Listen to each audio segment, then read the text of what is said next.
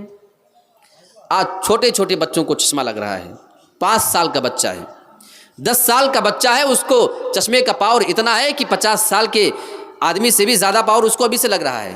اس میں صرف اور صرف دین ہے تو یہ موبائل فون کا، یا تو ٹی وی یا یہ موبائل فون، تیسری کوئی چیز نہیں ہے۔ میرے پیارے ساتھیوں، اگر آپ اپنے بچے کو، اچھا میں سوچتا ہوں کبھی کبھی کہ پچھلے زمانے کی طرح اگر آج کے نوجوانوں کو جہاد کرنا ہوتا، گھوڑے کا زمانہ ہوتا اور گھوڑے پہ بیٹھ کر ان کو اگر دشمنوں کا مقابلہ کرنا ہوتا، میدان میں کتنے منٹ ٹکتے؟ بیچارے جو جوانی میں ہی ان کو چشمہ لگ رہا ہے، بنا چشمے کے ان کو کچھ دکھائی نہیں دیتا ہے، نہیں چشمہ لگائے ہیں تو ٹھیک دکھ رہا، چشمہ ہٹا دو وہاں کیا ہو رہا ہے کچھ نہیں پتہ چلے گا۔ اگر ان کو گھوڑے پہ بٹھا کر چھوڑ دیا جائے اور لڑائی شروع ہو جائے اور کہیں چشمہ گر جائے تو یہ ہو گئے بے ہتھیار، جنگ کر پائیں گے؟ سوچو ذرا، تصور کرو۔ انسان کی آنکھیں اللہ رب العالمین کی بہت بڑی نعمت ہے۔ آنکھ کی بات آئی تو مجھے اللہ رب العالمین کہ قرآن مجید میں ایک الفاظ یاد آتے ہیں، أَلَمْ نَجْعَلْ لَهُ عَيْنَيْنِ وَلِسَانًا وَشَفَتَيْنِ۔ اللہ رب العالمین قرآن مجید کے اندر بیان فرما رہا ہے، کیا ہم نے انسان کی یہ 2 آنکھیں نہیں بنائی ہیں؟ قرآن میں اللہ رب العالمین نے ہماری دونوں آنکھوں کو بہت ہی بڑا اپنا انعام بتایا ہوا ہے۔ ایک انسان کی آنکھیں دنیا سے چھین لی جائیں، اللہ کی قسم اسے پتہ ہی نہیں ہوتا ہے کہ دنیا کس رنگ کی ہے، کس کلر کی ہے۔ اس کی بیوی اس کے سامنے موجود ہوا کرتی ہے، بچے بھی موجود ہوا کرتے ہیں، کھیلا کرتے ہیں، وہ کودا کرتے ہیں، ان کی آوازیں تو سنتا ہے، لیکن آج تک اسے معلوم نہیں کہ ہمارا بیٹا کس شکل و صورت کا ہے، ہماری بیٹی کیسی ہے، ہماری بیوی کیسی ہے۔ میرے پیارے ساتھیوں، اللہ رب العالمین نے آنکھوں کو یہ بہت بڑی نعمت قرار دی ہے، لہٰذا اس نعمت کی قدر و قیمت کو پہچاننے کی بھی ضرورت ہے۔ وَلِسَانًا، اللہ بیان فرماتا ہے ہم نے تمہارے لیے ایک زبان بھی بنائی ہے۔ یہ زبان اللہ کی بہت بڑی نعمت ہے۔ اچھا، زبان کا ایک کام یہ ہوتا ہے کہ ٹیسٹ پتہ چلتا ہے، ذائقہ معلوم ہوتا ہے کہ وہ چیز کیسی ہے کھانے میں۔ زبان کا ایک کام ہے ہمارے کھانے کو وہ ہلاتی ہے، دانتوں کے آس پاس اس کو مکس کرنے کا کام، وہ ایک مشین ہے ہلانے والی۔ جیسے جب گھر بنتا ہے تو اس میں وہ ایک مشین آتی ہے نا مسالے کو مکس کرنے والی، یہ زبان ہمارے اندر وہی کام کرتی ہے۔ زبان کا ایک کام ہے بولنا بھی، زبان کا صحیح استعمال کرنا یہ بہت ضروری ہے۔ خیر میں اس جانب نہیں جانا چاہ رہا ہوں۔ أَلَمْ نَجْعَلْ لَهُ عَيْنَيْنِ وَلِسَانًا وَشَفَتَيْنِ، اللہ رب العالمین بیان فرما رہا ہے ہم نے انسان کے 2 ہونٹ بنائے ہوئے ہیں۔ اے اللہ، تو نے جس جگہ پہ ہمارے ہونٹ بنائے وہاں پہ اس کا کیا کام تھا؟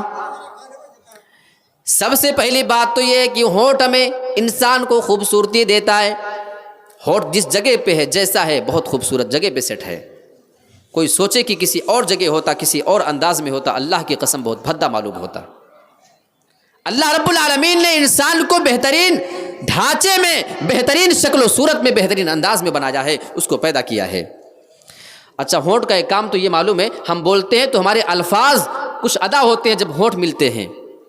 ہونٹ خوبصورتی دیتا ہے، یہ 2 کام۔ ایک اور کام آپ بتائیے ہونٹ کا۔ ایک تیسرا کام ہے، جب انسان کھانا کھا رہا ہوتا ہے، آپ لقمہ منہ میں ڈالا کرتے ہیں، انسان اپنے منہ میں بریانی ڈال رہا ہوتا ہے، چاول ڈال رہا ہوتا ہے، دانت اسے پیستا ہے، زبان اس کھانے کو ہلا رہی ہو، اس کو مکس کر رہی ہوتی ہے۔ اگر ہمارے ہونٹ یہاں پہ نہ ہوتے تو ہم جو کھانا منہ میں ڈال کر زبان سے ہلا رہے ہوتے ہیں، دانت سے اس کو چبا رہے ہوتے ہیں، وہ چھٹک کر نکل کر کے منہ کے باہر آ کر کے کپڑے خراب کر دیتا۔ اللہ بیان فرما رہا ہم نے تمہارے 2 ہونٹ بنائے، بہت کام کے ہیں۔ آپ آیتوں پہ غور کریں، پھر آپ کو اللہ رب العالمین کی نعمتیں سمجھ میں آئیں گی۔ تو میں آپ کے سامنے یہ ذکر کر رہا تھا کہ وقت انسان کے لیے بہت اہم ہے، اور یہ موبائل کا جو فتنہ ہے